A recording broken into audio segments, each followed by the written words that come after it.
Not bad.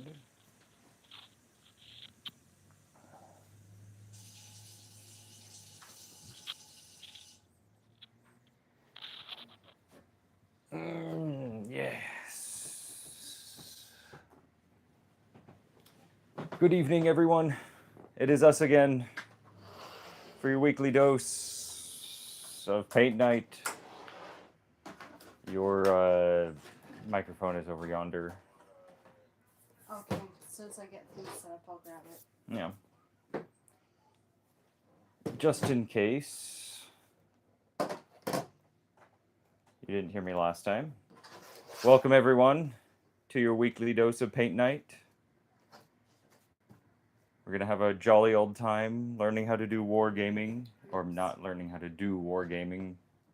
Hopefully, you already have a good idea about that because that's a long rabbit hole that we don't necessarily have time for today, but we can teach you how to paint I armies. tell how much I feel. This is, I'll take some of that water. yeah, that'd be good. Thank you for the water though. I appreciate it. I just Yeah. I actually saved my colors from last week, so I can't forget what I was using. I'll I'll get a paper towel. deal with the ocean. It's a part of the wargaming experience. You have a lot of terrain and whatnot. Okay, so this isn't what I'm painting today. Isn't necessarily an army that is very well known, or a game that's very well known, but it is a army from that game. Uh, Raid Shadow Legends. I'm just joking. I don't know what it's called. It's and they're gone. Geez, you're on one today. I'm just trying to sabotage us. I'm just joking.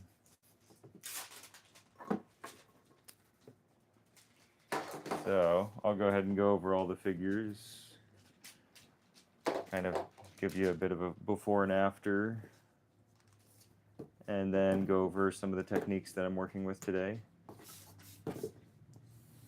Something that I would suggest doing, but you don't have to do it, before you work on a miniature, especially if it's been sitting around for a minute, have something that you use to kind of just brush it off, just to make sure there's no particles that are attached to it, because that could be an issue.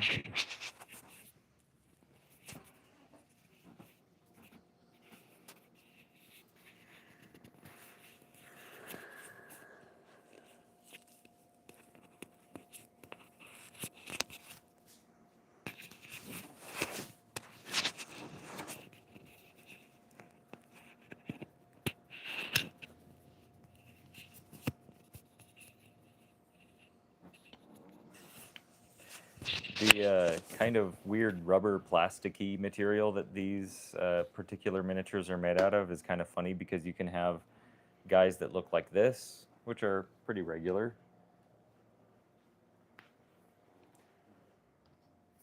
Um,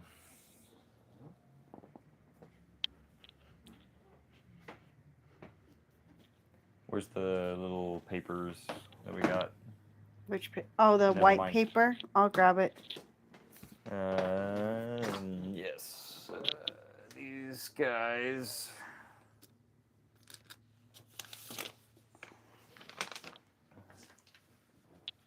Would you mind grabbing the dragonfly from behind you?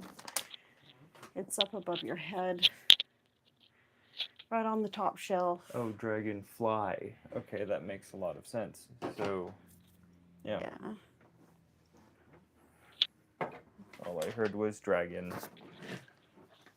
But yes, here is an example of a regular looking dude from this army.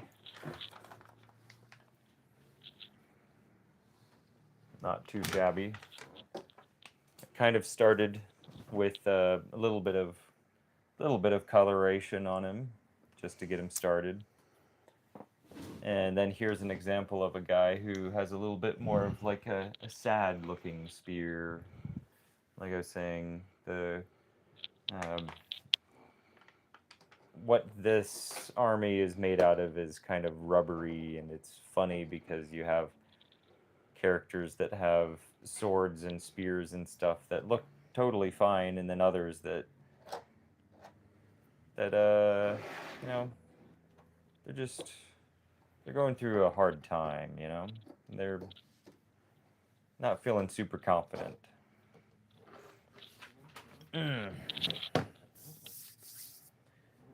But there is 4 of each of these guys.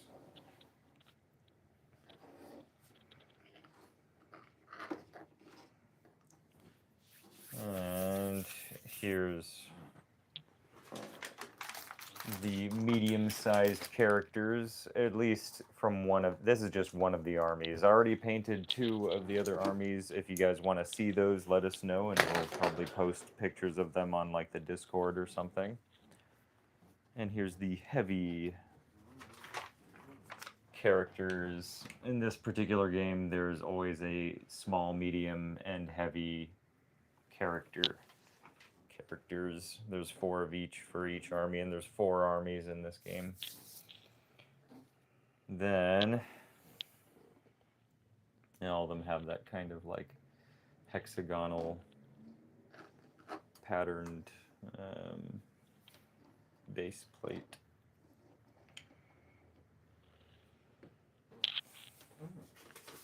But yeah, the paints that I'm working with for these guys are all speed paints, and I know that I've kind of made fun of speed paint in the past, but if you're working on large portions or large armies, it makes a lot more sense to use speed paints because you can work on one, and even though speed paint takes a long time to dry, you can just move on to the next guy and paint the next portion, and then move on to the, you know, paint the next guy, move on to the next portion, and then so on and so forth.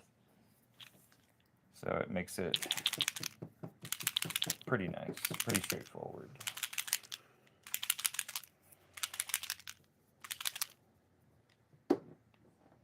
Slaughter Red.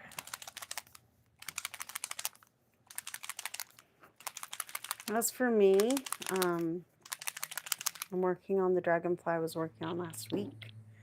Right now, I'm going to lightly brush a little bit of really pale silver over a bunch of the little bumps and stuff on the wings. Going for that little kind of glittery effect that you see when dragonflies are flying through the air.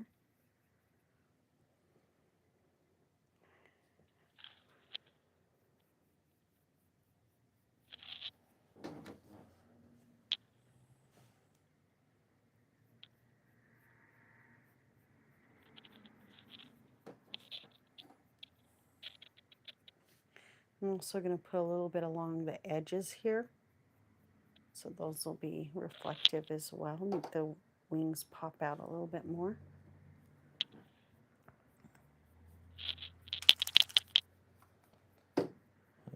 Some edge highlighting. Living on the edge.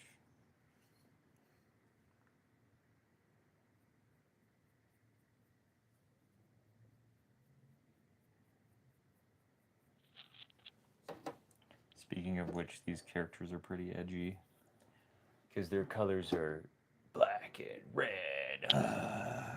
Maybe not necessarily black, but like a dark kind of red, or dark kind of gray color.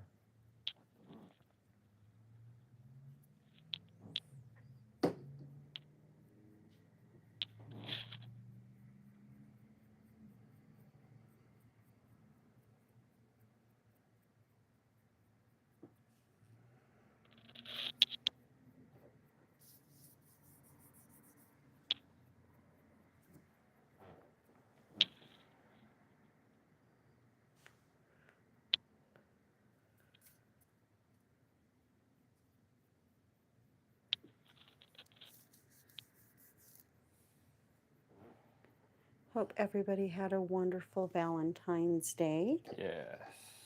Happy Valentine's Day. Yeah. We went out and we surprised the kiddos with chocolate boxes.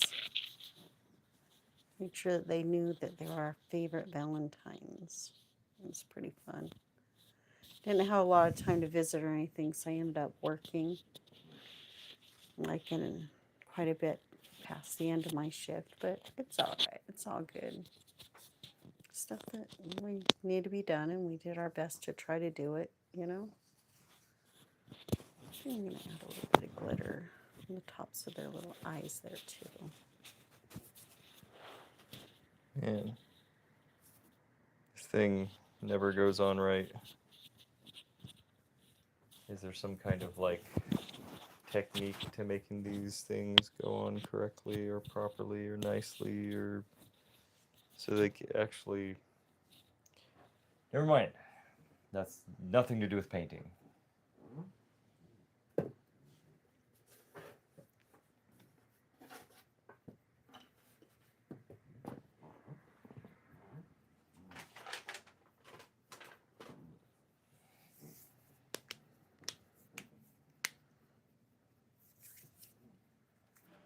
A lot of the stuff we talk about has nothing to do with painting.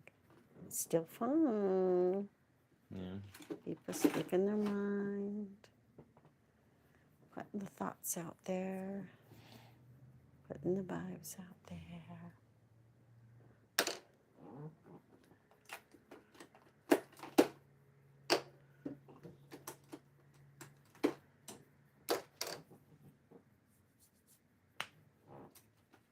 Like I was saying last week, this is one that my son-in-law got me because he was kind of excited to see what I do with the wings.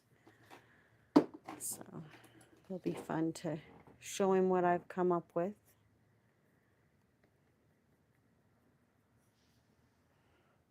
Can't really see very well what I'm doing because the wings are white, but hopefully it'll come through when I put the coloring and stuff on. I think I was going to do it kind of like with different shades of like little dots of watered down colors, so that looks almost like a watercolor painting. That's what I was thinking.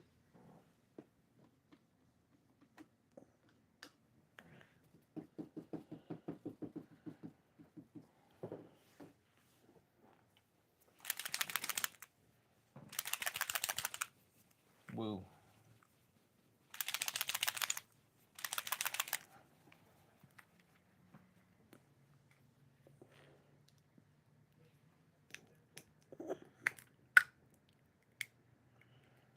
So excited to see how this turns out. Hopefully what I have in my head will go perfectly on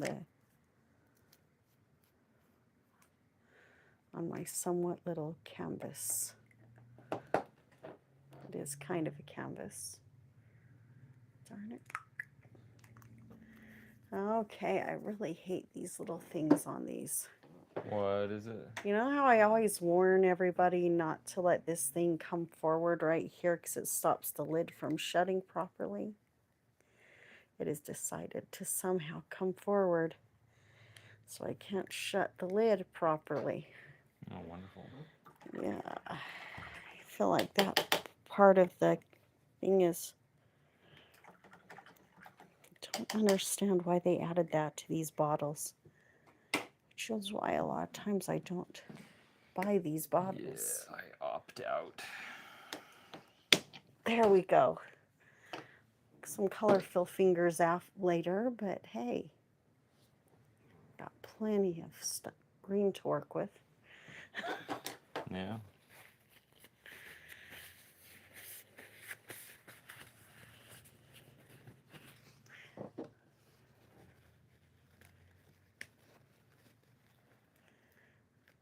If any of you have worked with these types of bottles, you know exactly what I'm talking about. It's that little point thing right there. Gets caught under the lid and forces it to not close properly.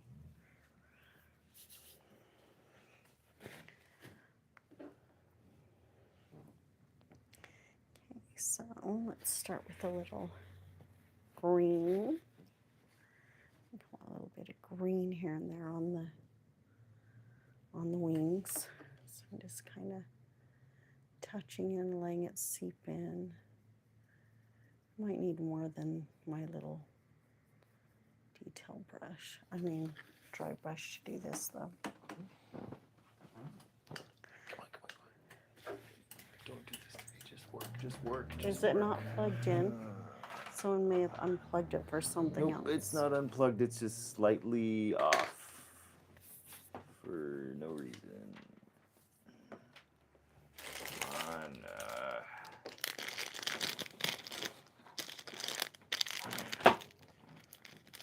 No reason.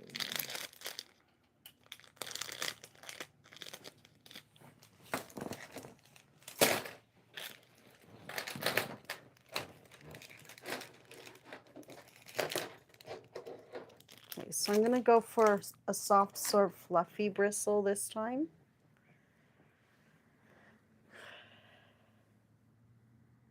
As you can see what bristle it is. Not a perfect point, but it doesn't matter because we're putting that, we're just going to use it to put little dabs of color here and there.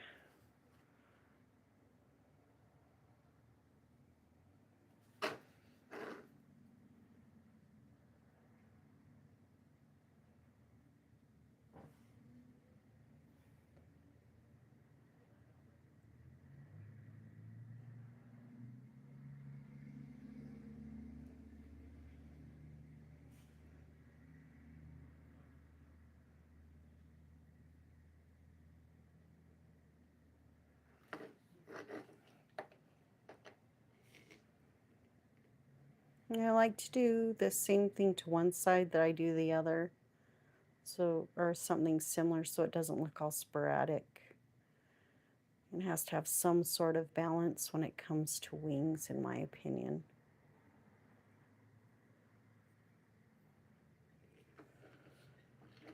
It doesn't have to be exact, but it can be close. Okay. So I've got little droplets of green. I'm going to put a little bit up closer to the tips here.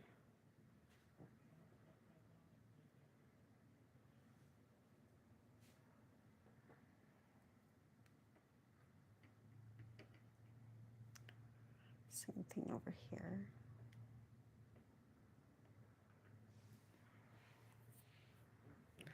Now I'm going to go for some purple. Since I kept my wet palette damp, I actually have some purple left over from last week to work with, and that's kind of fun. Yeah. Sometimes it's okay to do that as long as you're not leaving it there too long.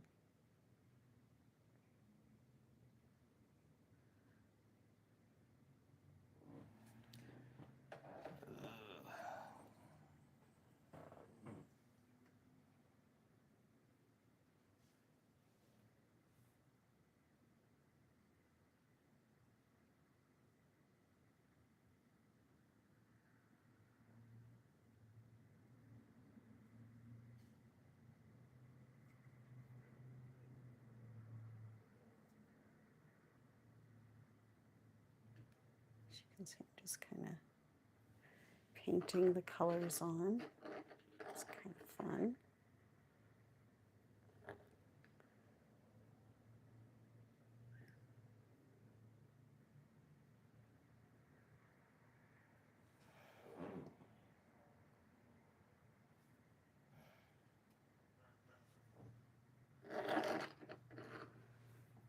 And I want to get a sort of pink color and a blue color to put on as well. So I'm going to use, I thought I had a blue wash.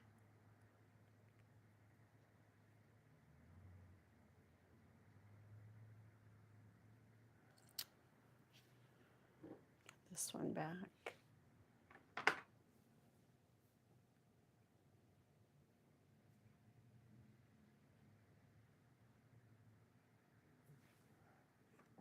Maybe what I did is just watered down the blue.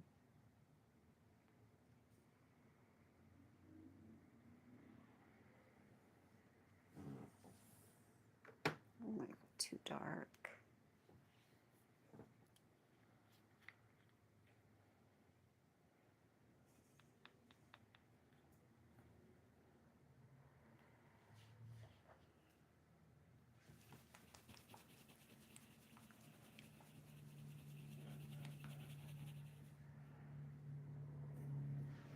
Dab a little bit here to see if it's the type of color that I want.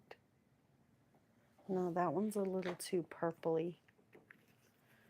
Always looks a little bit different when you're looking at the color in the bottle, but when you put it out,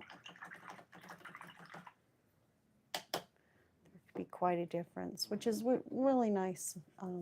If you just put a little dab on the lid, it helps you to know exactly what color it is that you're grabbing before you grab it.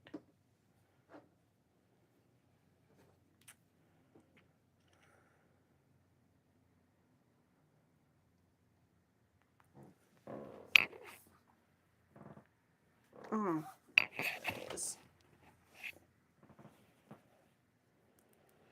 I think.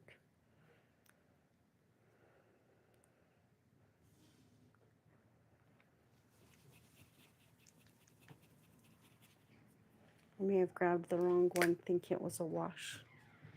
And I did.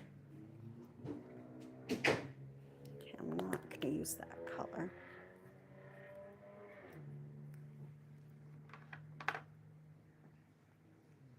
I'll go for that.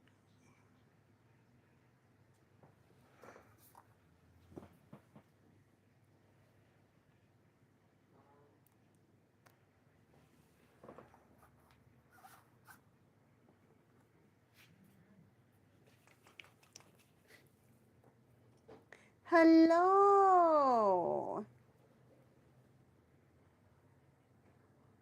Oh, I will not. I already put purple on it, but yes, I agree completely. And then it says you can't paint a dragonfly without purple.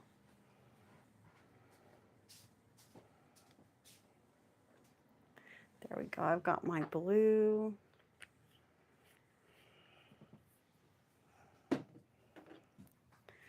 I've got little, I don't know if you can see it. I'll put the paper behind it and try not to dip myself in my paint. I'm a pro at that. Where'd those papers go? Oh. So I'll show you the top of the wings.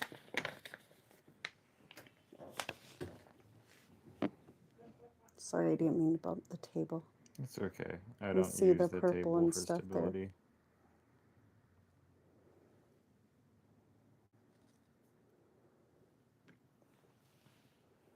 You can see how it's kind of shiny as well. I'm going to add a little bit of watered down blue.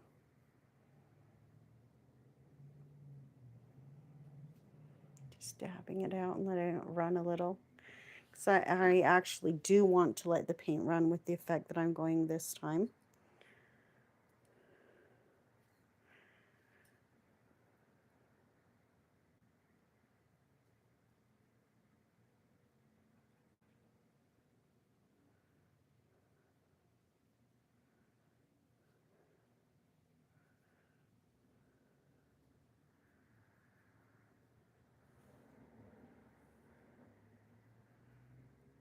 I'm going to brush some of this out though. Blend it a little bit better.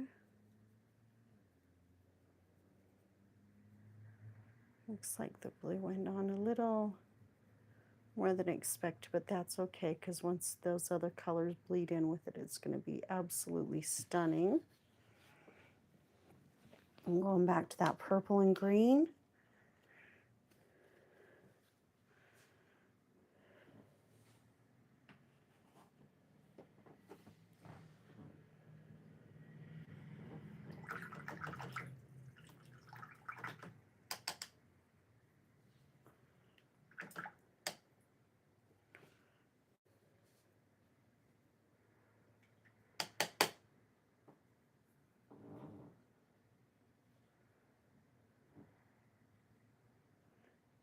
Is Little Bird watching tonight?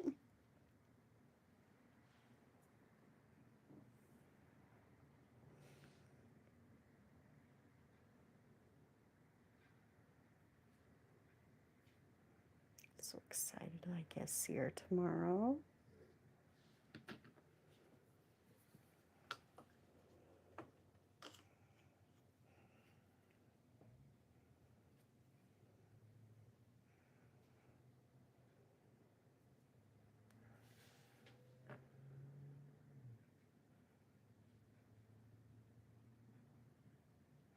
I'm going to take this green and I'm going to just brush it along the backs of the wings a little bit,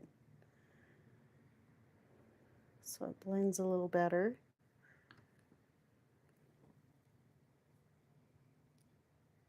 Aw, she's wearing her dinosaur breakfast pajamas. So cute. Hello, little bird. Grandma loves you.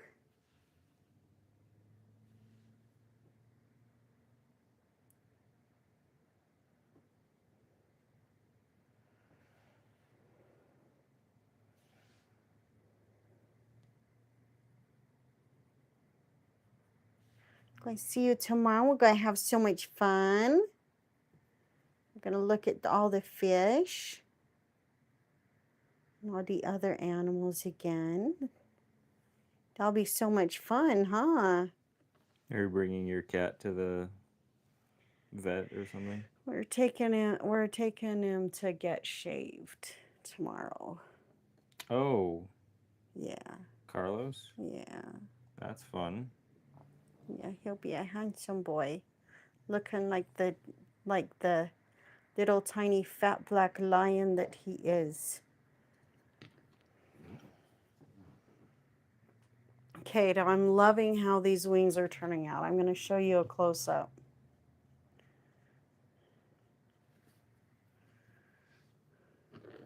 Look at that.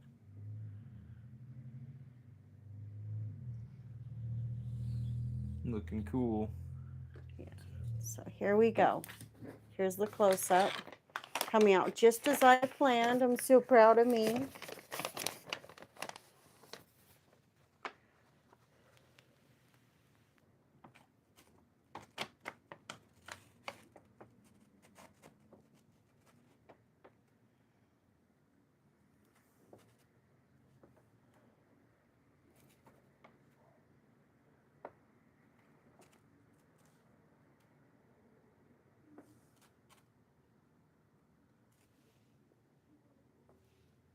Isn't that so pretty?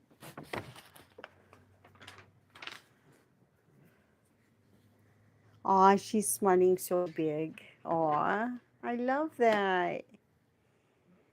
She's such a sweetheart. I love her so much.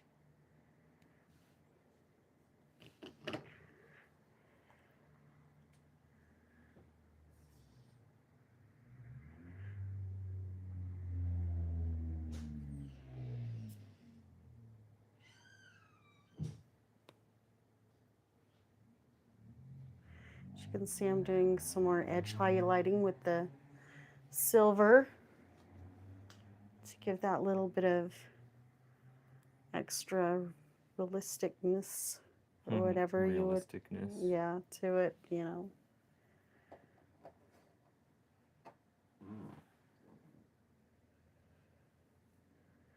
I'm just using the edge of the brush on the very edge of the wing.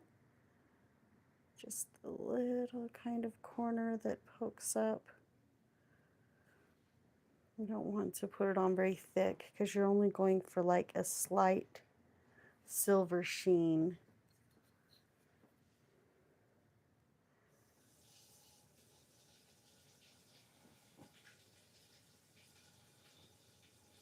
We've actually got friends over tonight, or a friend over tonight, and hanging out, playing a little bit of Animal Crossing. Gonna get back to that after we are done with this tonight. It's a fun little wholesome game. We just want to chill and hang out.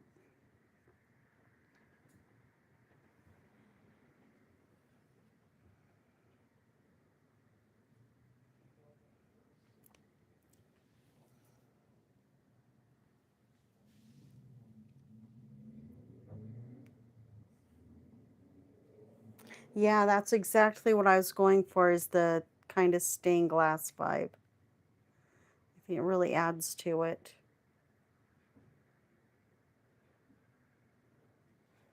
I think Cody will be very pleased when he sees what I've done with the gift that he gave me.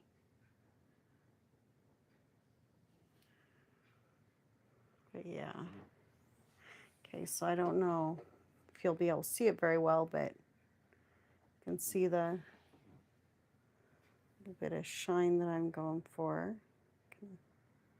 Just brush a little bit here and there of the silver, just to give the wings that special little magical sparkle.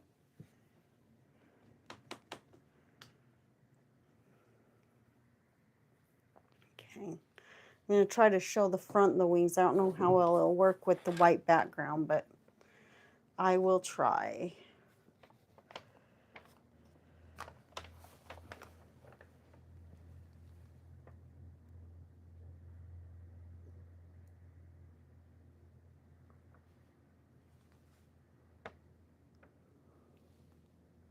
I'm trying to,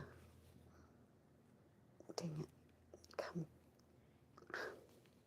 there we go.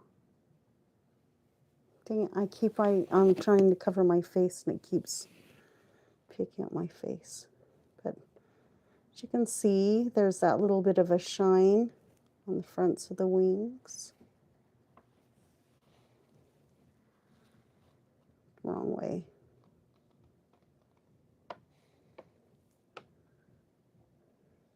There we go.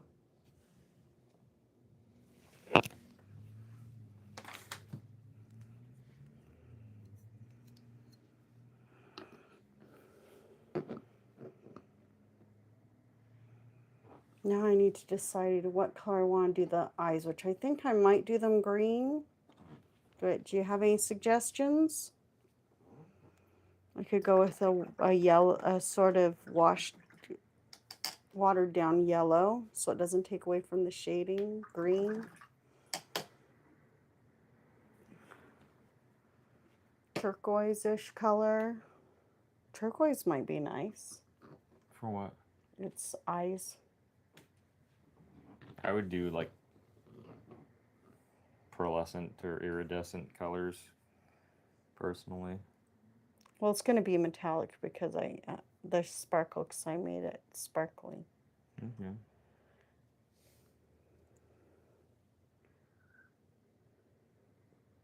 Yeah, the only reason I don't want to use red is used a lot to make things look more evil or scary. So I was thinking of going with some more like vibrant, like brighter, not as rich. Especially with me using all this purple and everything. I want it to pop but not take away from it completely to where it's the only thing that stands out, with everything being kind of dark blended. I was thinking maybe this color and then just water it down. You can see it's kind of like a sort of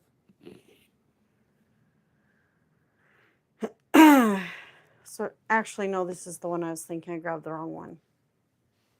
I'm like, why is that looking different on the camera? That's the color I was thinking.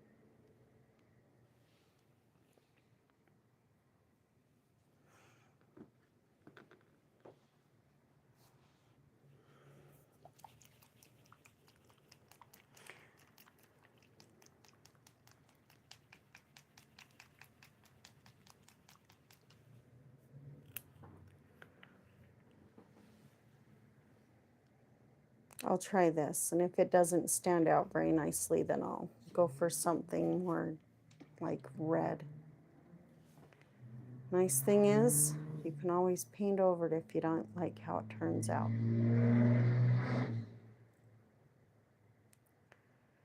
Okay, I'm gonna dab this out, make it a little bit of a wash.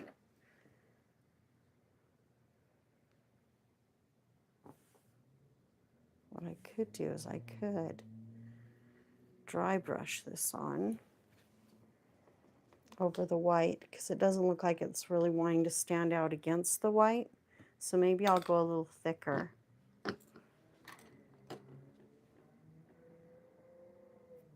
Yeah, I think so too, Lynn.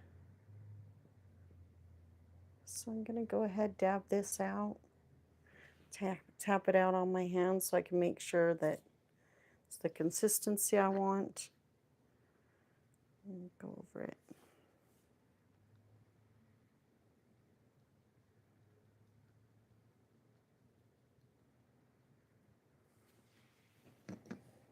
I think I might add a little bit of darker color to it. Like some blue. There's some green.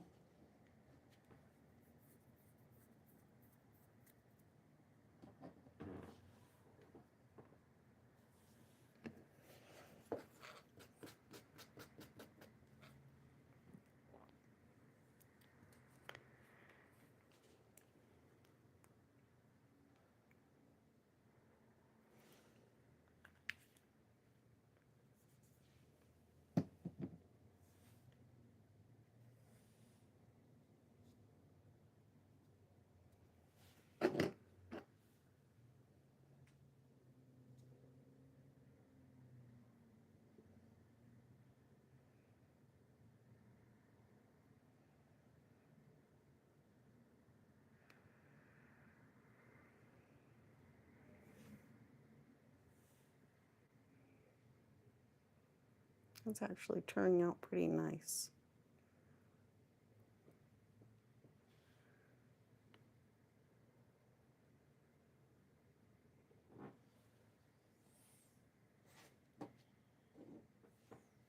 And I'm going to use a little bit more of the dark green on the face. So I feel like I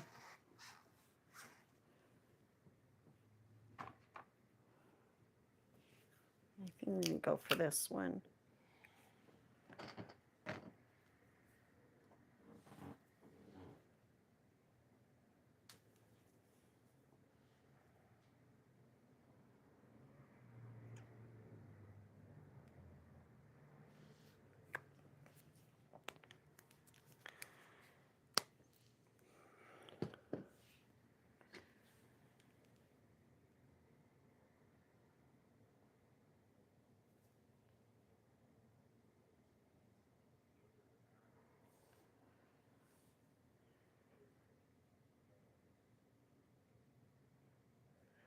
Okay, a little bit more on the legs. A little bit more from the chin up.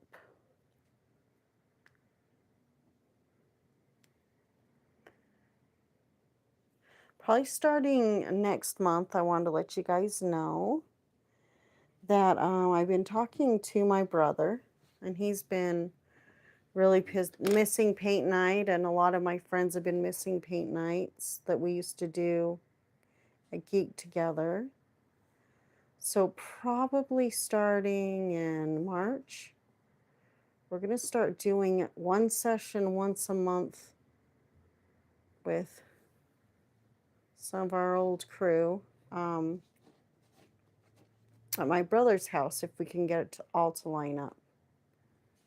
And those of you who have come to the paint classes before we started to do it at home, you are more than welcome to come. We would love to have you. Just putting it out there.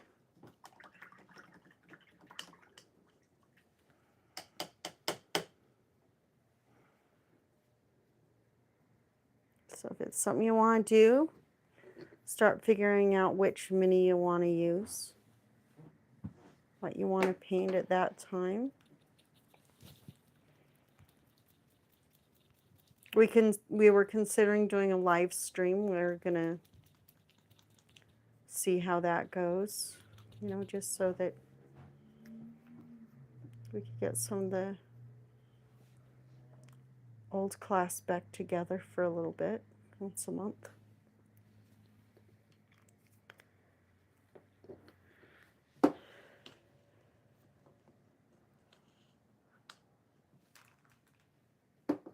Do you think you'd be able to come? Maybe have a babysitter for a night?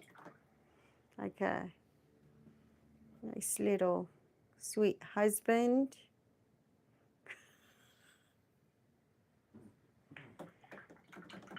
Since you don't want her on the camera, or I guess it would depend on the night, huh?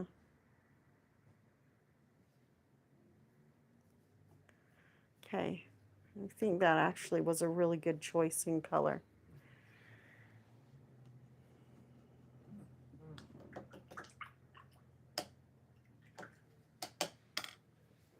All right, so I think at least the dragonfly portion is done. Might add, maybe I'll add a little bit of the silver on, just do some edge highlighting on the legs to make them pop out a little bit more.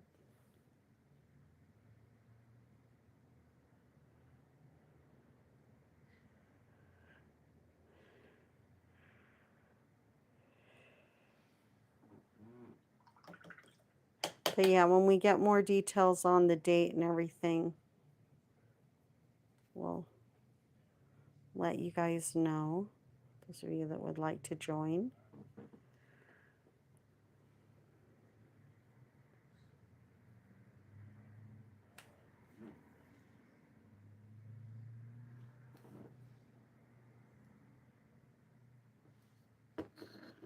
Okay. It'll be so cool to have you. Okay, so I'm going to go ahead and show the close-up of the face now.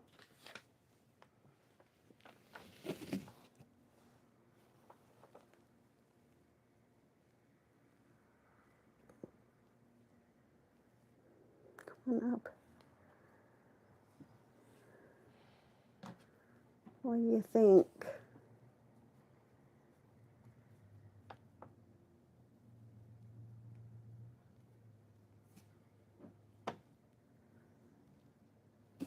If I stop shaking the paper, huh?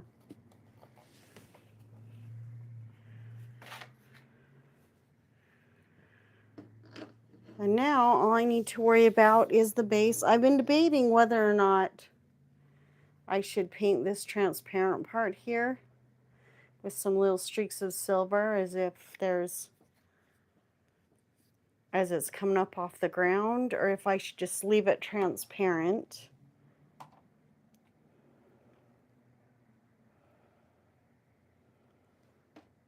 What do you think?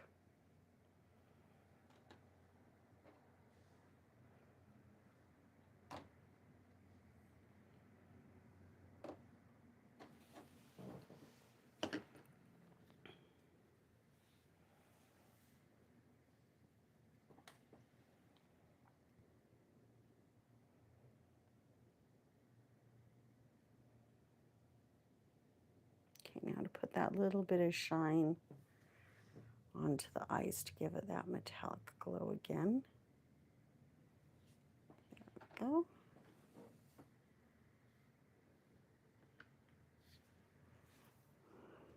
Hope that shows.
Okay, so now I'm going to choose,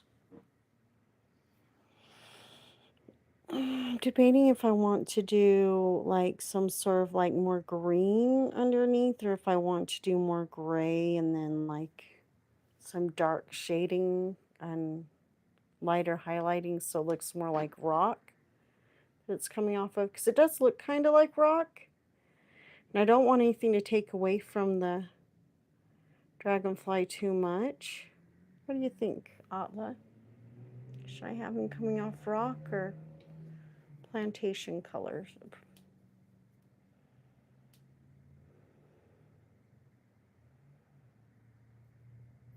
Rock is fine. Okay. It looks like a rock anyway. Because I just wanted to get a second opinion if I should add a little something to that.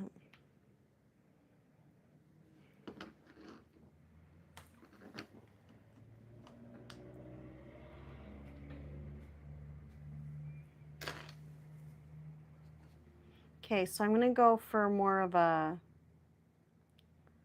stone color. I think I'll go for the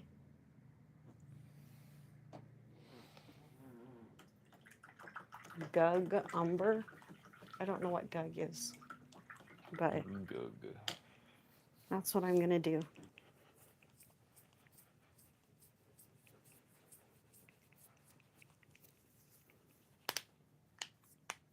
Yeah, I think I'm definitely going to do the Gug.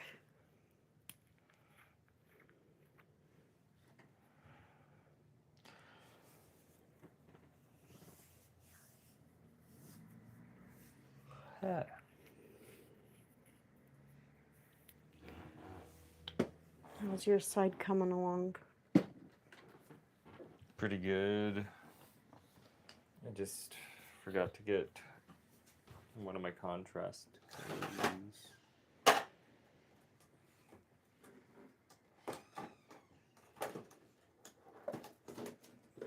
Strong tone.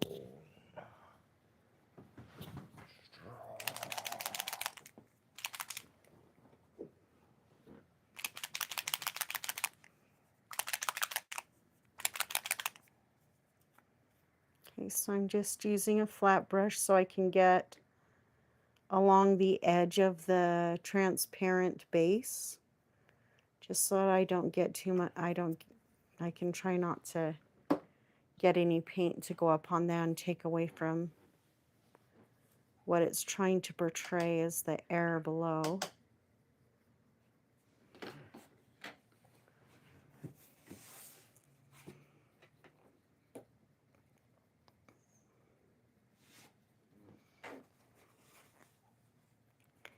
Find that they're really good for getting around those edges.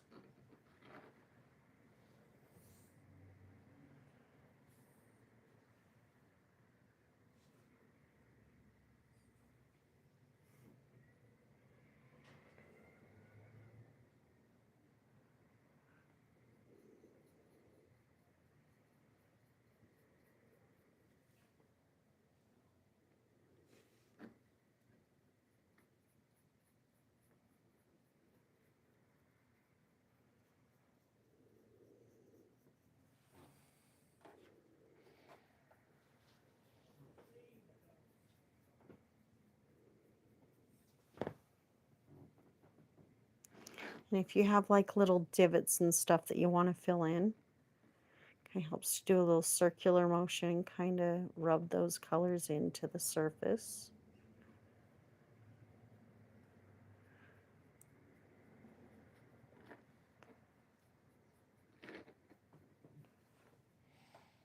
I just realized that all these characters are wearing masks, and I was gonna paint skin color on them, and I'm like, whoa. Oops.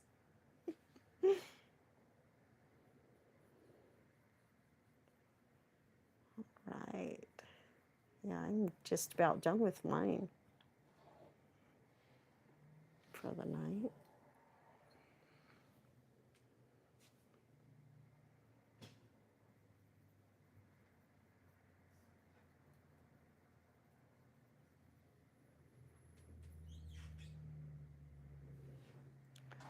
Who goes there?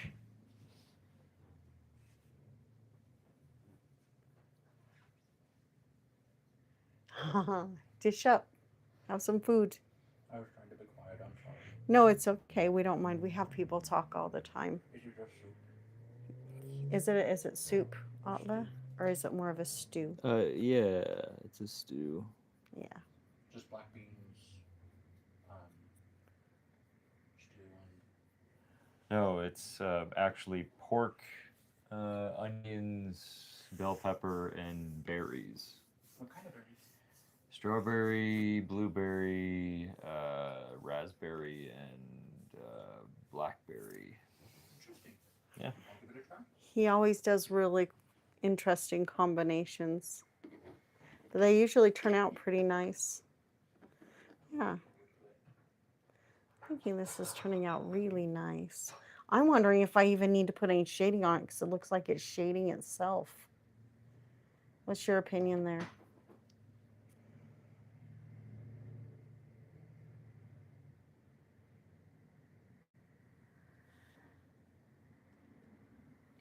I mean, you definitely want the crevices to have more darkness than light, but It looks like it's seeping in there and making them darker, though. That's the thing. It's like it's doing it for me already. Let's see. Let me go ahead and water down some colors. Since I don't want to dig, I'm going to go ahead and water down this Besmara black. And I'm just gonna water it down enough to where you can still see that it's dark, but it's still transparent, so it doesn't take away from the details on the stone to where it starts to look muddy. You want it to look very natural.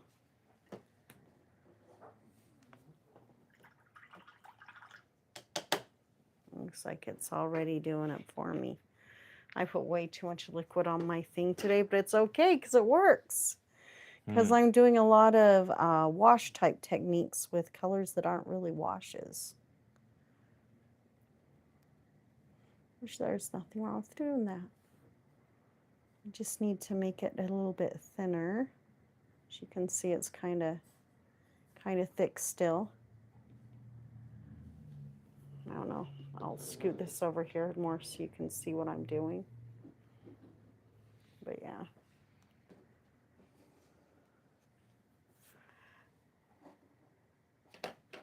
Ah, hello, hello.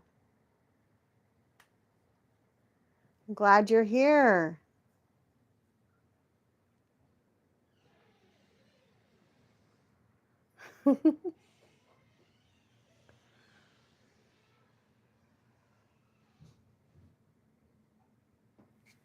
So what's been going on today that's made it so long for you?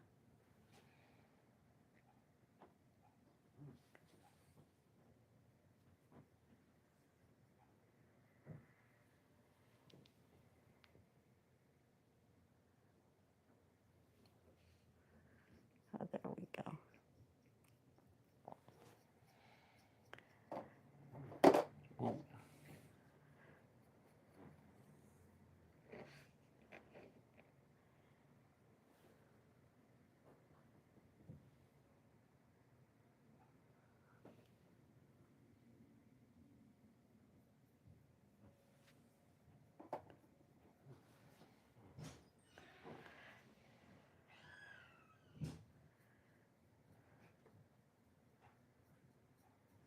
Yep, I think that was the ticket.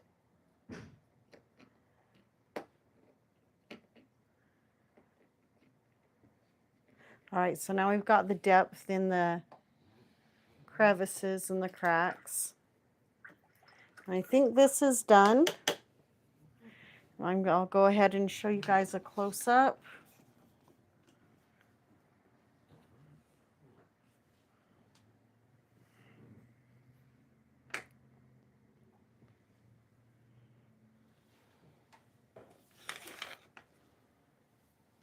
Just hope I don't stick my shirt in my paint.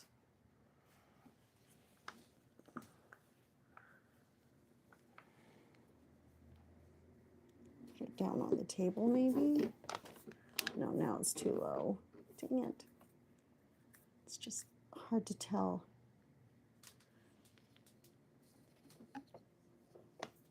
This is the top of the dragonfly. If I can get the angle right on the wings. As you can see, stone looks pretty good too.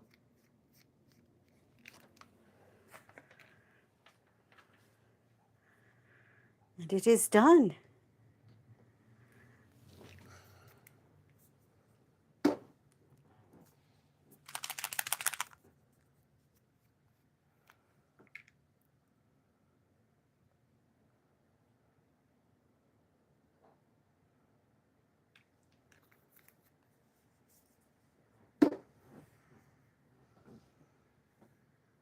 Now what do I do for the rest of the class? Grab an army Grab an army. and I don't think wargame paint. Paint your wargaming army. Well, the thing is that that would take me a lot longer than what I require for this class today. Not me. Look at me go. Look at him go. Woo. So did you just paint that red on again, or did you? Because they had red on them earlier. Yeah. Or So are you just like shading, or did you put a different coat of red on, and white, brush it all white, or what? I didn't see what you were doing or what you painted. So these figures I started with the zenithal priming, and then I started putting the speed paint on it. And when you saw it, when I first brought it in, some of it was painted red already, but it wasn't completely painted yet. But now I'm painting the parts that I want to be like a grayish black, and we'll go from there.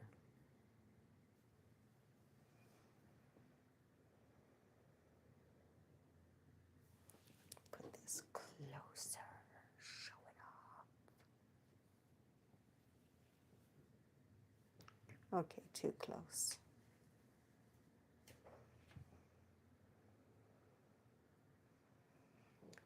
Still too close.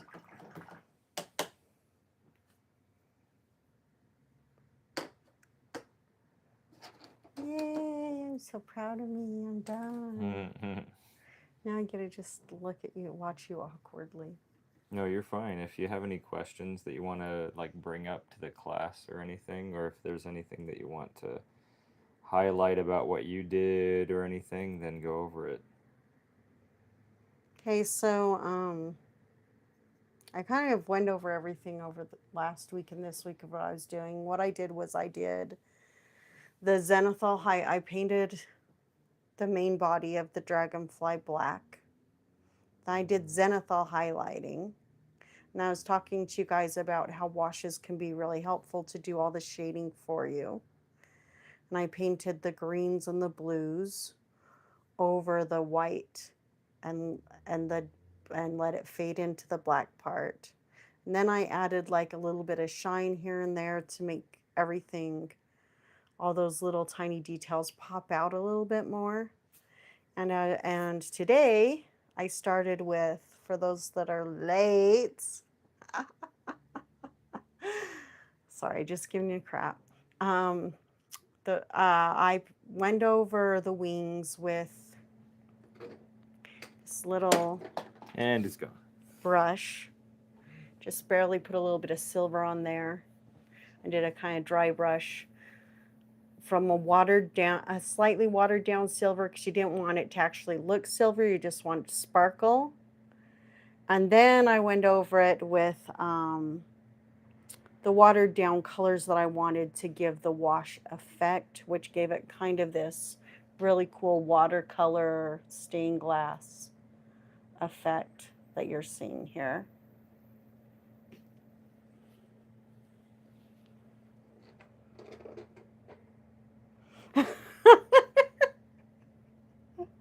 I am, but only as a teasing, not really calling you out, because I know you have to drive quite a distance to come home from work.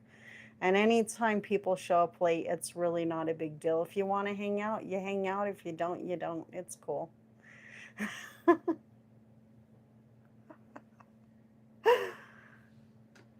But yeah, I could actually show them cleaning how to take care of your brushes and stuff now. Yeah. Because usually when we shut down, we clean up afterwards. And I'll walk you guys through my cleaning process that I like to do. Considering that I've used a lot of watered down colors today, I mean, look at this. Yeah, that's quite a mess there. What I'm going to want to do is I'm going to want to I'll be right back. I'm going to go get a little bit more paper towel to absorb some of that moisture off before I take the paper out to discard it from the wet palette, just so it's not dripping all over. And I'll get the conditioner while I'm at it.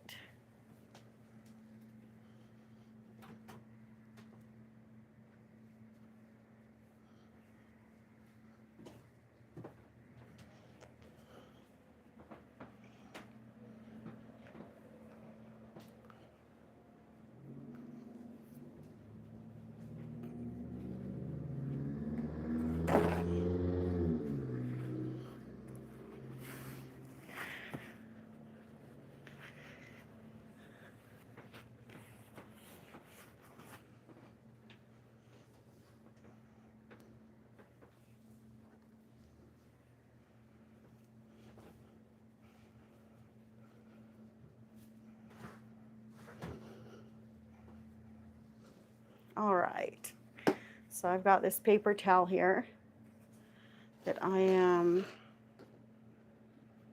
going to go ahead and absorb these colors since I'm done with them. A bunch of this moisture.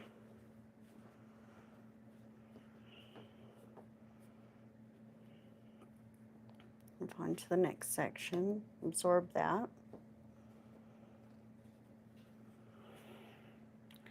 Now that I've got that, I can take the paint off without worrying about it dripping all over the place.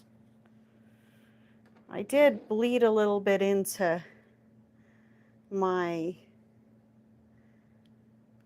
wet palette sponge today. So what I'm going to do is I'll take it and I'll wring it out and I'll rinse it really well in the sink. If you want to get the colors out, sometimes a little bit of dish soap helps, as long as you don't let it sit for too long. Sorry, I can't take the camera to do that, but I will be right back. I'll show you the difference. You can see it now, and I'll show you afterwards.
Okay, I know you guys can still hear me.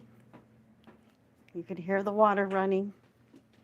So one of the things that I suggest if you're not planning on washing, now this is after I've washed out with a little bit of dish soap. It doesn't get it perfect, but it gets quite a bit of it off. And what I do when I don't need to wash it, when you're wringing it out, a good way to do it without, so you're not damaging it, putting more wear and tear on it, messing up the shape. So I actually fold it in half, roll it, and then I just sort of milk it. I just squeeze from the top down to the bottom. This still has some soap in it. It's not going to hurt.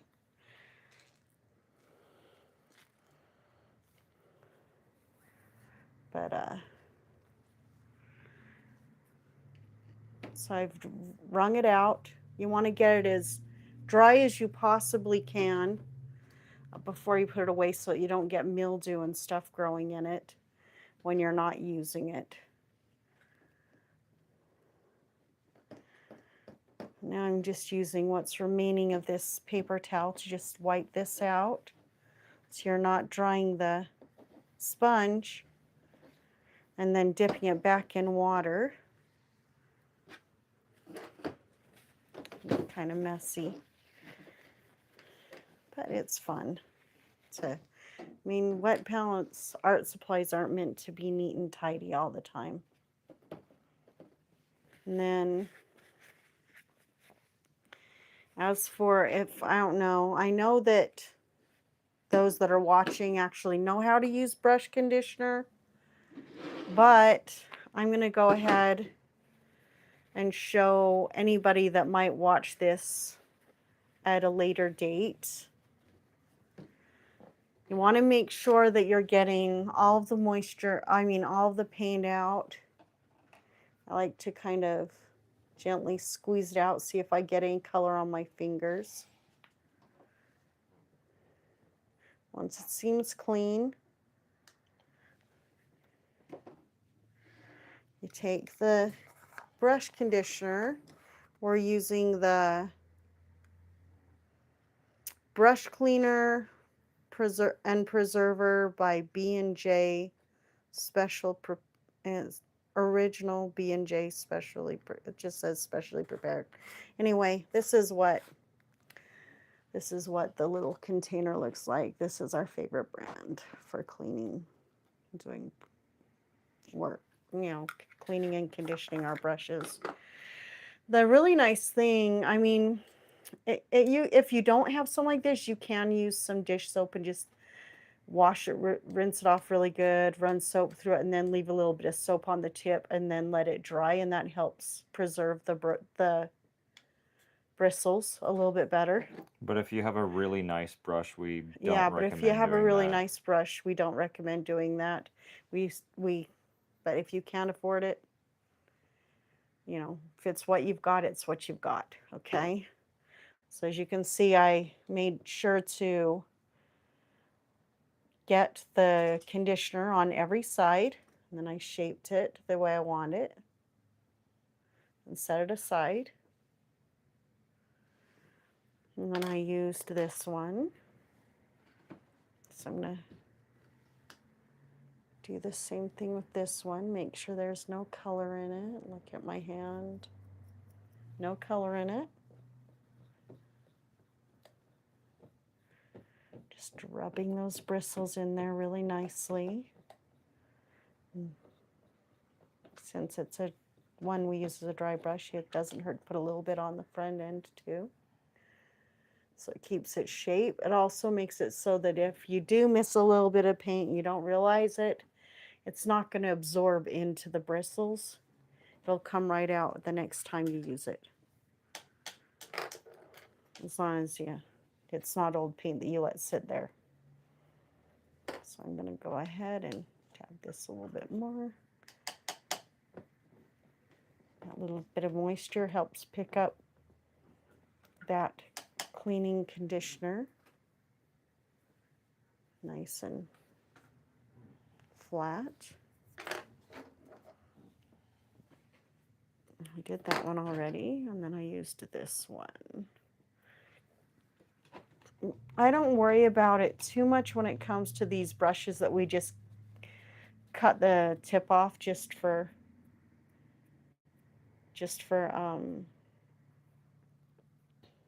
doing really small details, but it doesn't hurt. I mean, because sometimes people have a tendency of overloading it with paint because it's such a tiny bit of brush.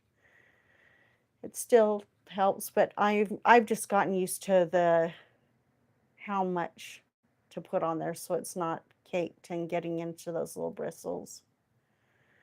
But yeah, that's how you take care of them. When your brushes are dry, you want to lay them flat, or you want to store them at this angle. Lay them flat in a box or store them at this angle because you don't want the bristles and stuff to get all bent up. Never store your brushes in the water or leave them there for long amounts of time. It not only damages the bristles, but also a lot of good brushes are made with wood, and it causes that wood to absorb the paint, absorb the water, and it causes the paint to flake. I made that mistake when I was first starting. Had this really nice set,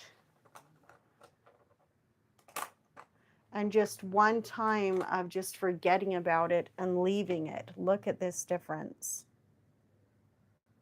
You know, I'm ashamed of myself. But this is a good example of what can happen if you don't handle your brushes right. Where is it? Oh, yeah, we have always done it for you, haven't we? So is this helping? It's this one here. Look at that. It's terrible. Looks fine to me. It's all I'm chipped up. joking. Yeah, I get it.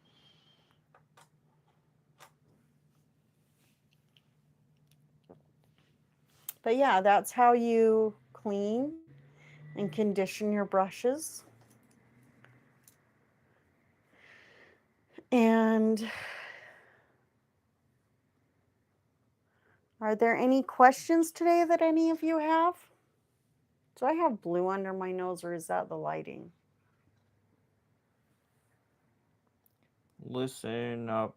Do Do I have blue under my nose?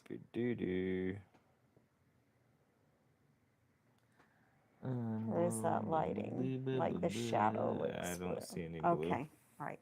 I didn't paint my face today. That's nice. I was getting all excited. I'm just joking. But yeah, let this sit a little bit. Doesn't feel like it has much moisture to it. So I think you'll be all right. And then wet palettes.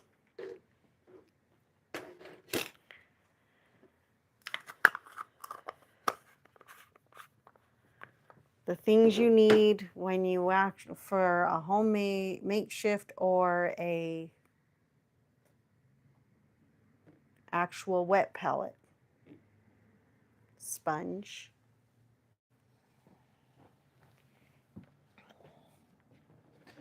This is for those that don't know. I know you guys already know. So this would be the sponge. You could use a Tupperware container. Drain most of the water off, just enough. You want just enough on there to have it damp but not soaked. And then there's these little papers. It's almost like onion paper or tracing paper that you can get for your wet palettes. They're not too bad if you. I find that sometimes it's cheaper to get them online than it is in the stores, though. They're really thin, really fine. It's really nice. But if you can't afford these papers and you're just starting out, they're what you would lay on top of the sponge. You can also use the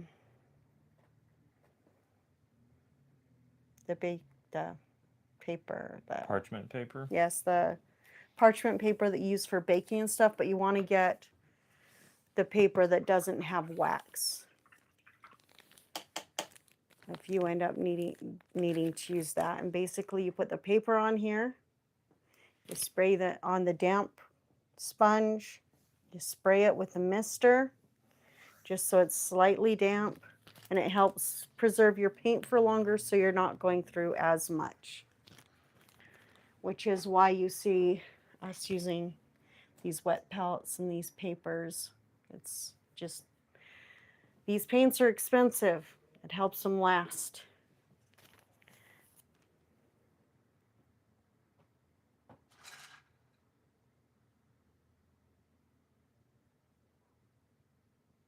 Albuquerque.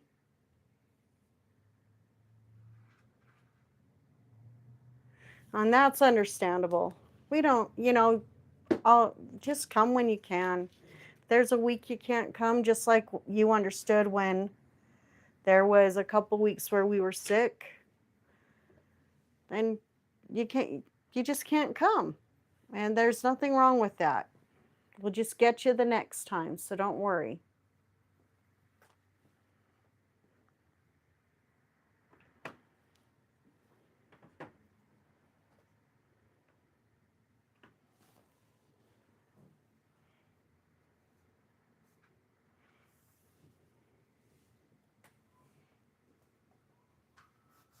So, are you going on business?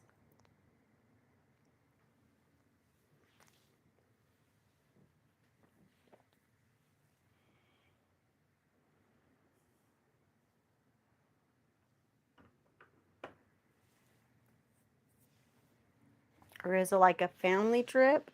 Is it something fun?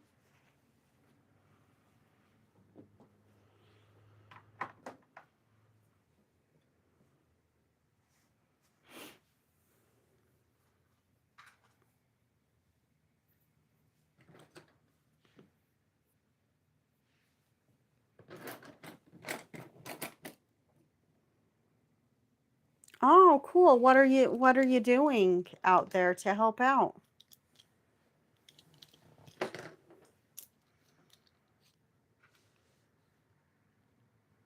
Did I give you, is this from my pile or is this yours? Oh no, this I just conditioned it. I'm so out of it today. Oh my gosh. Brain gone. So gone. Okay, I've let the brushes sit for a little bit. Feeling pretty stiff and solid. So I'm going to go ahead and put them away. I keep these little packages because I think they're helpful. Oh! Except for when I drop stuff trying to put them away. Careful, watch your head. Thank you, I appreciate that.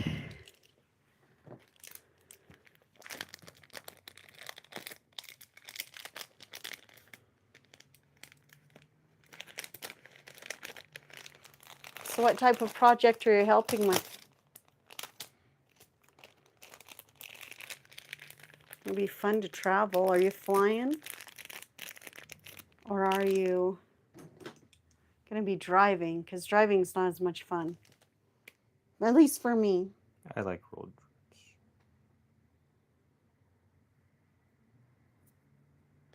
Oh, that makes sense. Well, if I know you, you'll be able to get them right on track. No question.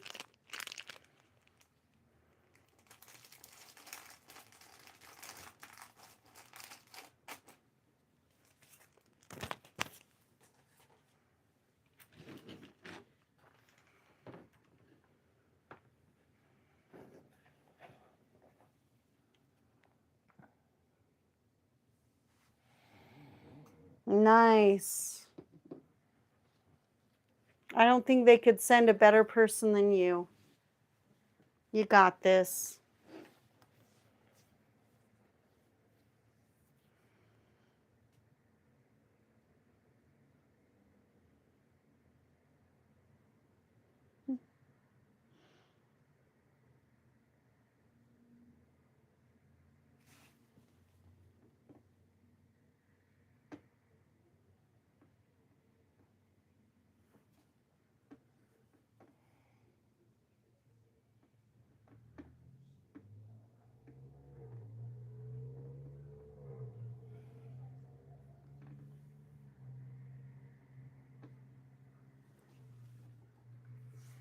I prefer to fly. It was all about road trips, but I spent so much, well, he spent a lot of time traveling and moving around as well, but it just made it so I was just like, okay, we're moving again, Mom and Dad. When are we going to get there? So I prefer to fly.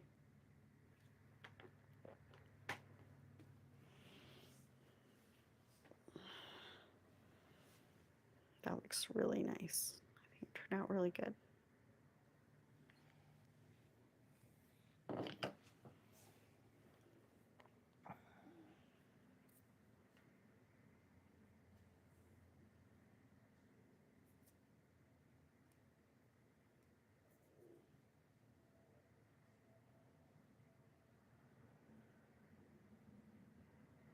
It's coming out really nice.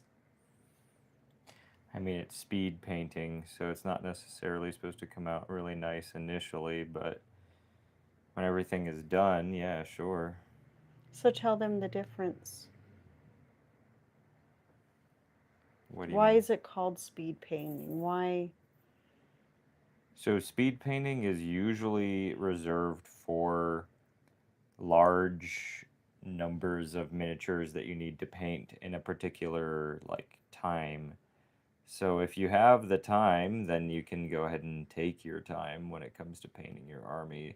But if you don't want to invest a large amount of time into painting each individual figure for an army, which most people don't, if we're being honest, they'll do something called speed painting. And Is it thinner? much Is it transparent? thinner. Is it something you put lots of layers, or is it meant to just be more like washing everything with a thin, transparent color because it's speed painting? So each individual does speed painting a little different.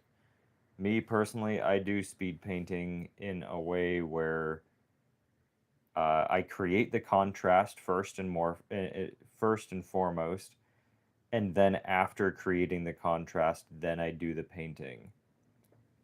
And I like using paints like contrast colors and speed paint, like literal speed paint, which is made by Army Painter, because it already produces a contrast.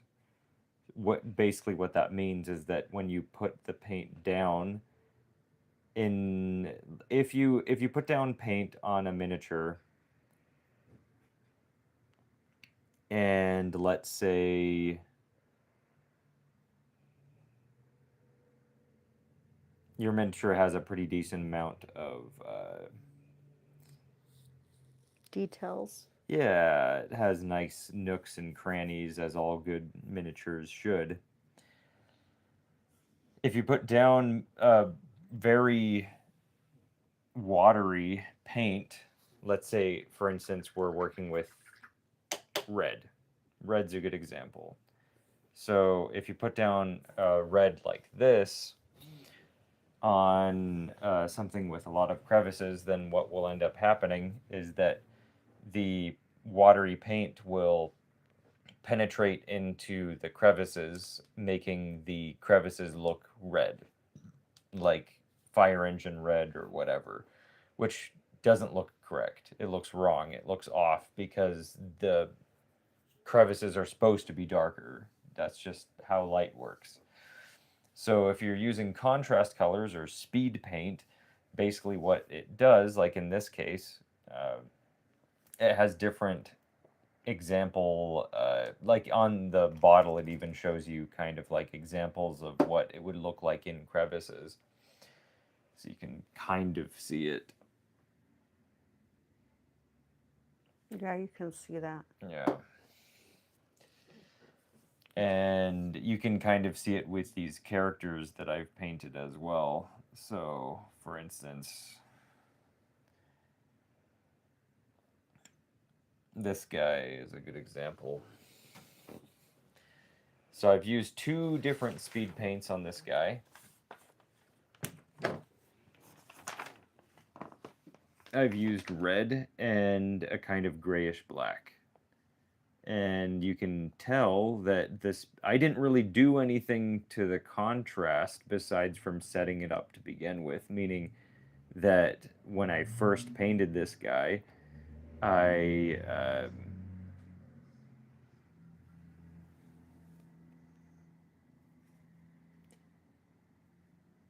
I did the zenithal highlighting, basically painting him entirely black with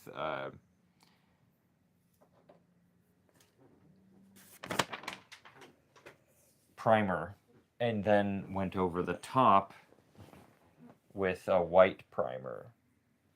And that's a very basic way of trying to explain what zenithal highlighting is. And then when you're done with the zenithal highlighting, then you can go on, when it's dry obviously, then you can go on and do these kinds of techniques, which basically you're just setting down contrast color that has darker, has the ability to appear darker in crevices, and brighter or lighter in surfaces. And basically what that does is it creates this nice little contrast where you don't really have to put as much work into the process of creating those shadows and creating those highlights, because the paint kind of, or at least the contrast or speed paint, does a lot of the work for you. All right, you guys, I'll be right back. Take this off for a second.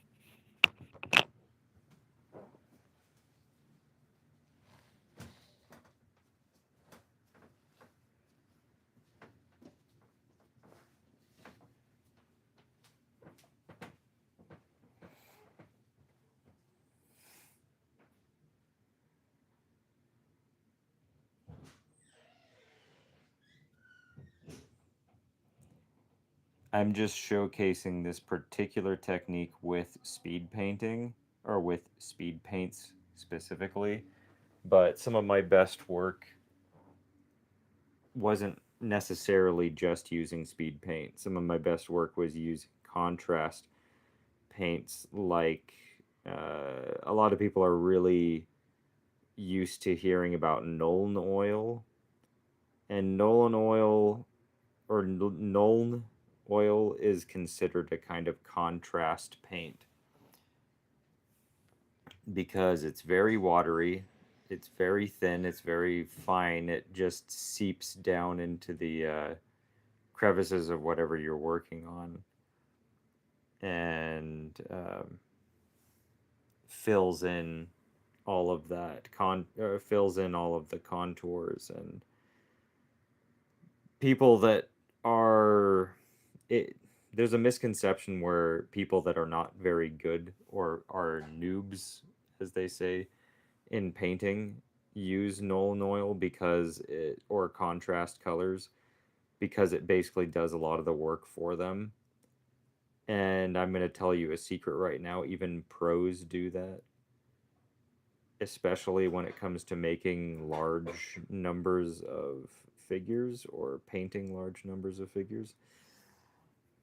But the technique is a little bit more controlled. It's not quite as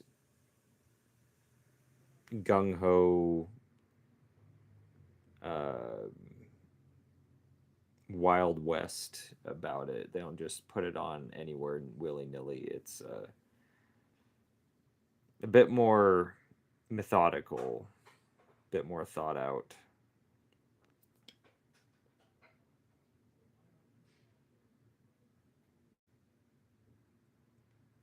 And you can even use contrast colors on surfaces. It's very interesting. There's this really cool technique that I can show you guys sometime if you're interested, where you use contrast colors and speed paints instead of on putting them on to accentuate crevices and contrast and whatnot. You put it on surfaces to do something similar, but create shadows in the process. It's really quite interesting.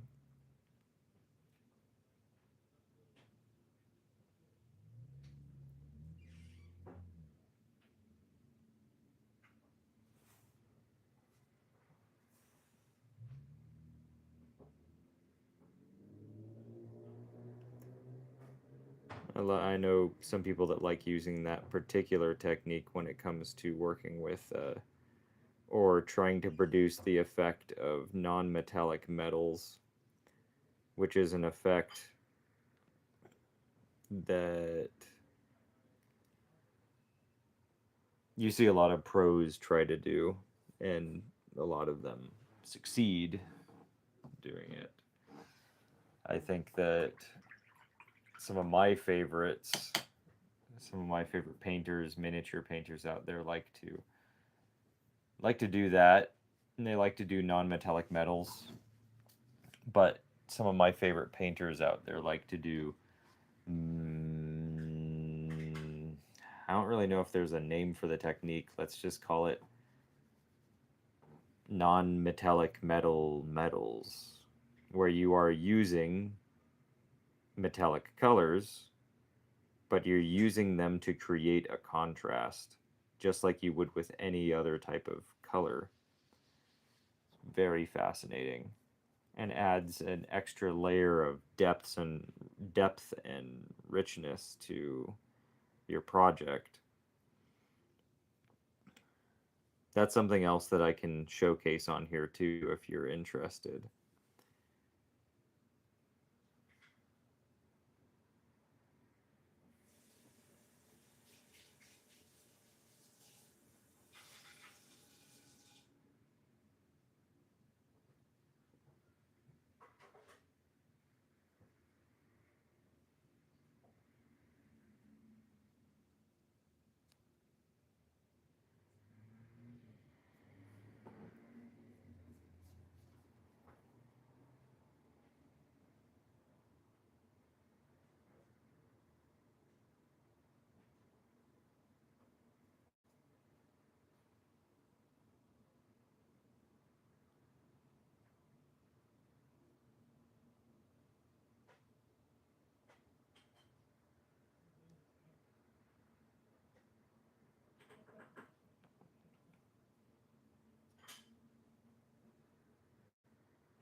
Oh, showing both metallics and non-metallics.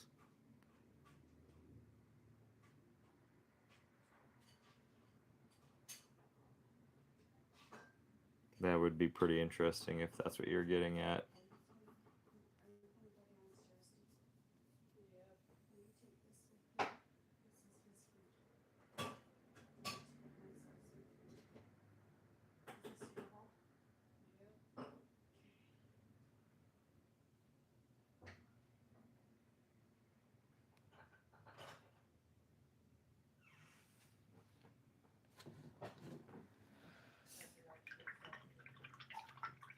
Yep, I think that would be a lot of fun.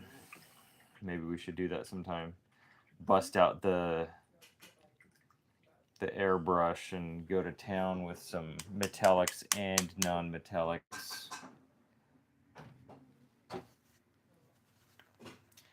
Not that you need an airbrush to do it, it's just a lot easier with an airbrush.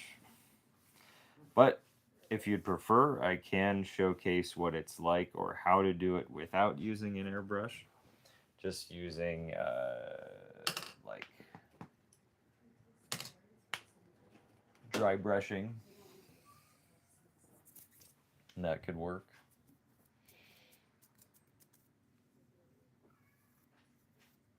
Even if done prior to the stream. I mean, that is something we could possibly do. Kind of like on its own kind of video showcasing that kind of stuff. Or at least giving a breakdown on how to do that kind of stuff. Might not be a bad idea.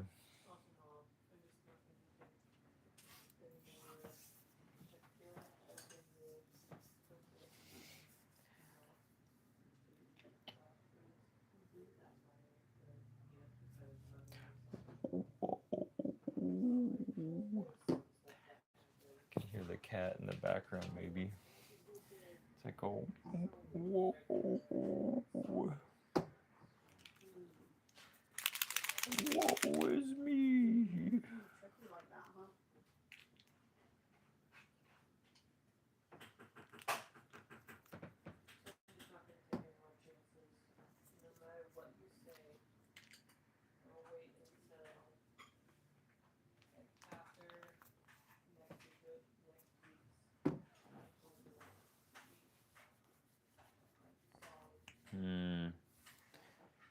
Yeah, I'd feel better using this guy for these.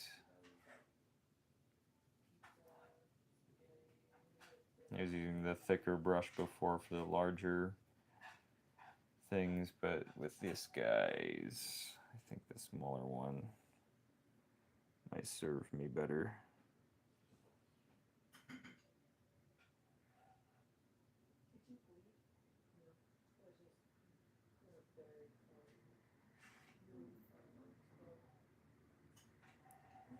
For kitties, you can't have any.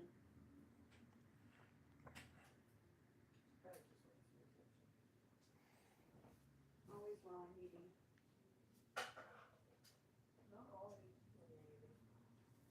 eating. Yeah, I'm glad you were able to watch it too.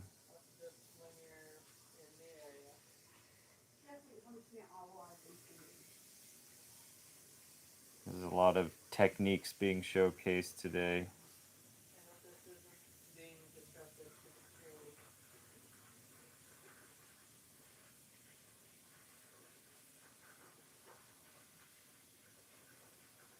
How well can you hear Barbadell's microphone right now? You want? Is it echoing? No, it's just still on you. Mm-mm. Huh. Where is it? It's right there next to you. Huh. Okay. I didn't didn't wanna see you take to it the off. bathroom with me. Yeah. Yeah, I get that.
Ugh.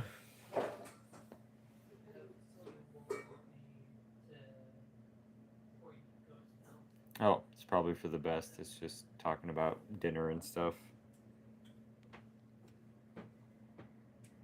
I'm back.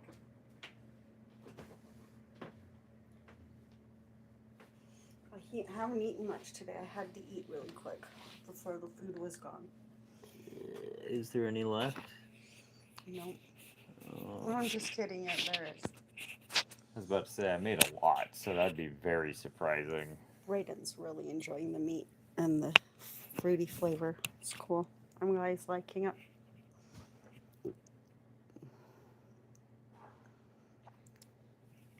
I just picked my teeth on camera. How bad behavior. Bad manners. Yeah. I don't even know if there is such a thing as YouTube etiquette, so I wouldn't worry about that. I'm glad you got to watch too. So you heading off, Lynn?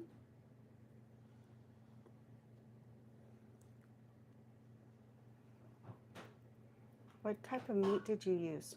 Pork. I asked, remember? Oh yeah. It's very tender.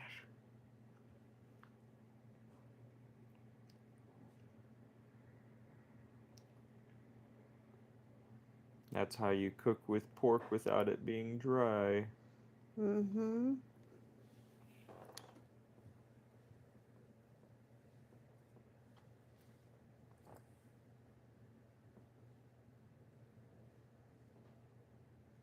The clear one that we are using, like, are you talking about this? What was that question about? The clear one that you were using next to you. Clear what? Oh, is that one clear? That speed paint? Is that what he's asking about? The white Oh, the one? clear one? Yeah. It's, this is speed paint medium. So normally for most types of paints, especially acrylic paints, you can just use water as a medium to thin them down. And you can technically do that also with speed paints, but it is better to use the speed paint medium. Just because the reason why you do that is kind of like what I was talking about before. If you use a color and you just water it down so it becomes a contrast color, Yeah. and you use that on your miniature trying to create contrast or try to have it like go into the bevel or go into the the cracks and crevices of whatever it is that you're working on to create that contrast for you. If you do that with regular colors,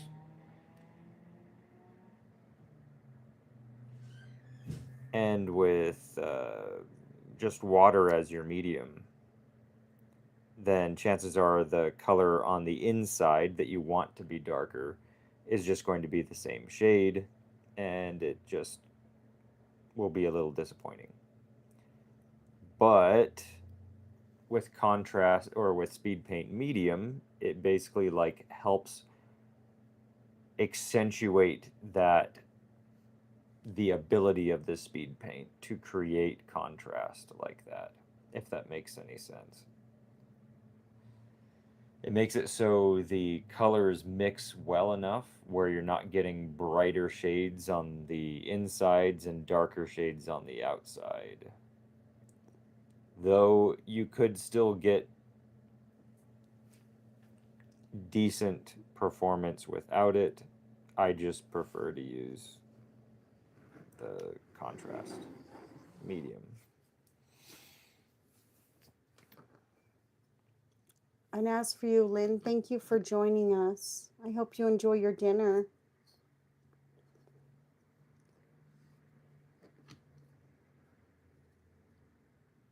Oh, and the medium helps it go on smoother.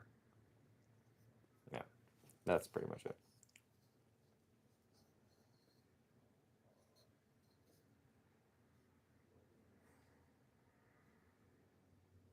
I'm so excited about how this turned out. Yeah.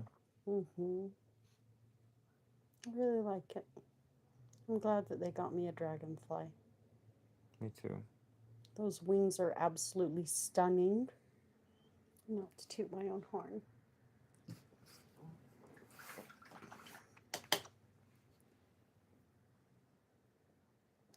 Oh, yum. Are you going to save me some so I can try some tomorrow?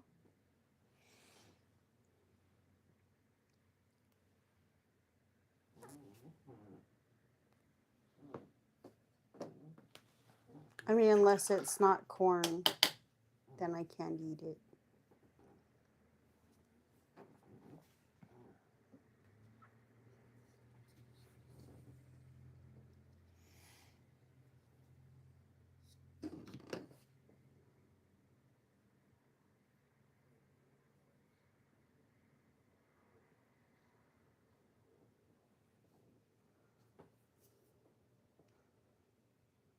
Ah, how could you?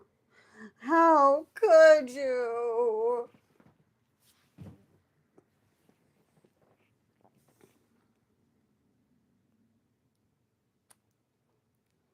Always had a flair for the melodrama.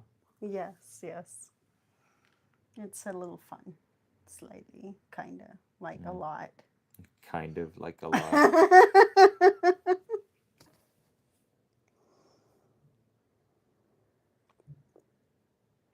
For anyone who cares or notices, that was a reference from The Last Samurai, which is funny because I'm painting samurai figures. It's so funny.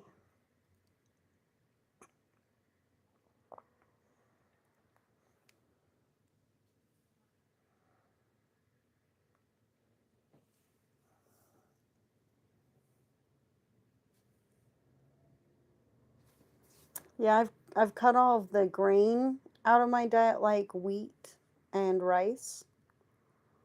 And so when Lynn makes amazing food without corn, then it's like so sad because I know she's a really good cook.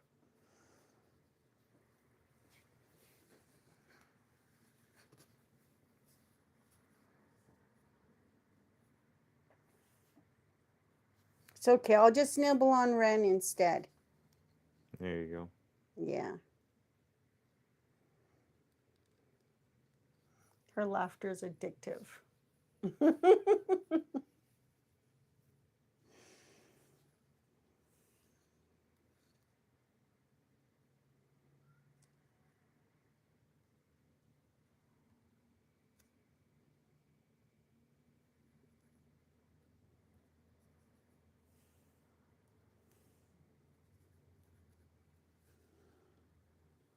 Yes, yes, it is.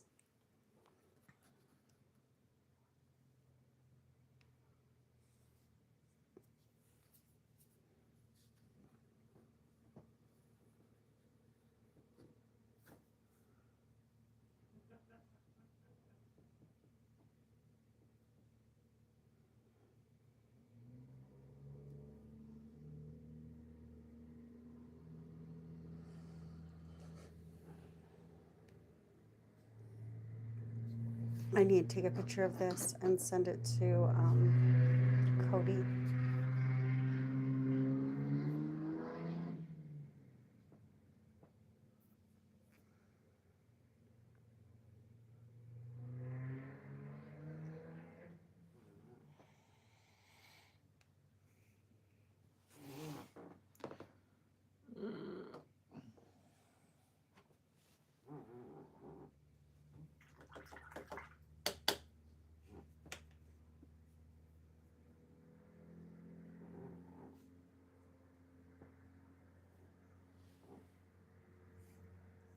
Your daughter wants to see close-ups as well.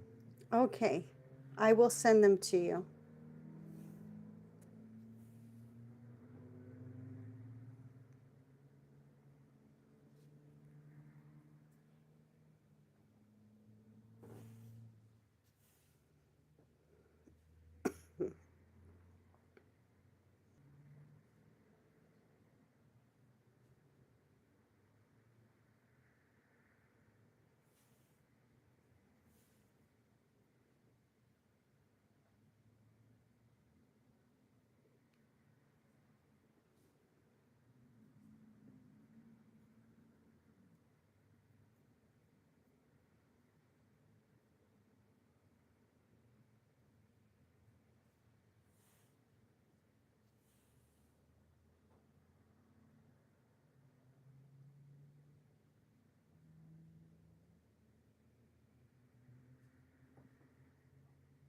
Okay, they are sent.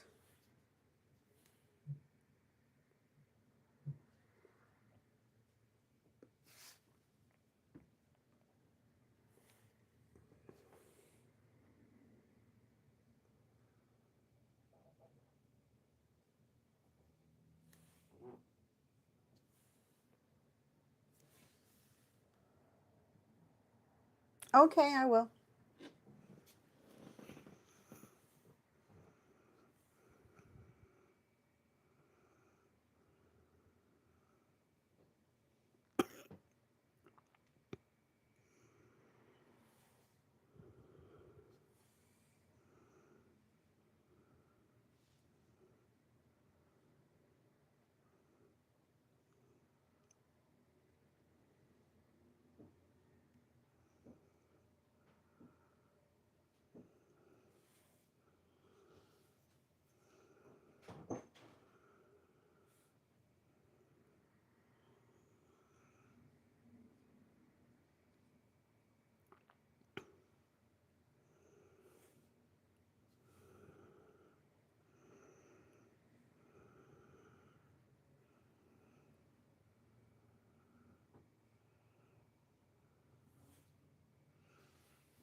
All right, sent.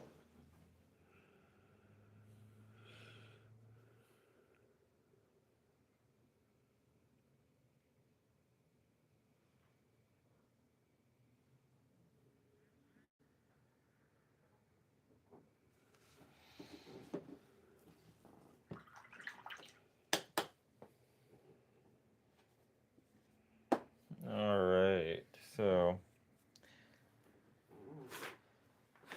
here are my guys.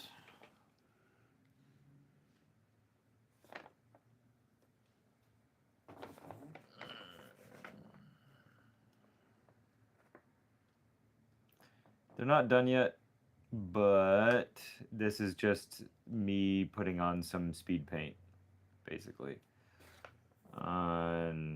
Well, so there's these four,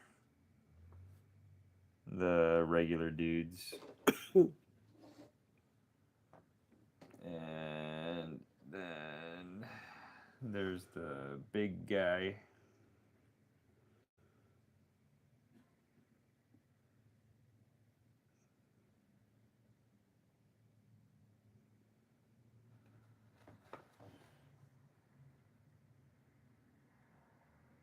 Yeah. And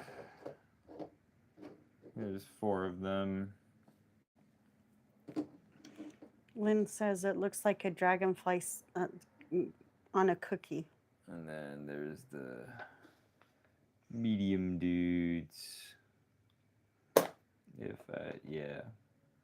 Thank you. I'm glad you like it. Fire Nation, that's right. The Fire Nation army couldn't hold me back. And there's 4 of them as well.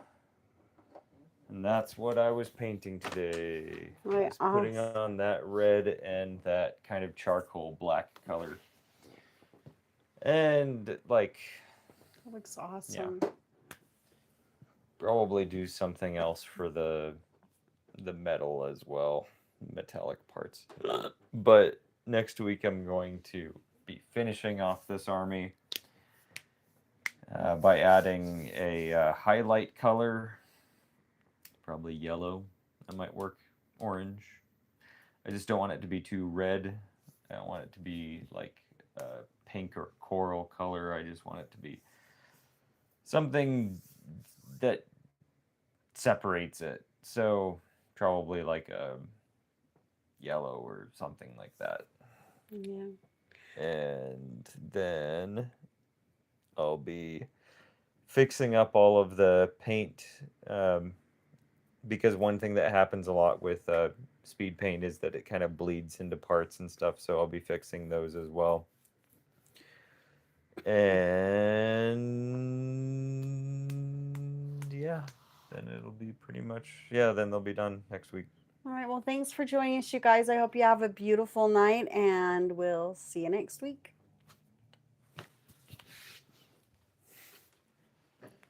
Then the Fire Nation attacked.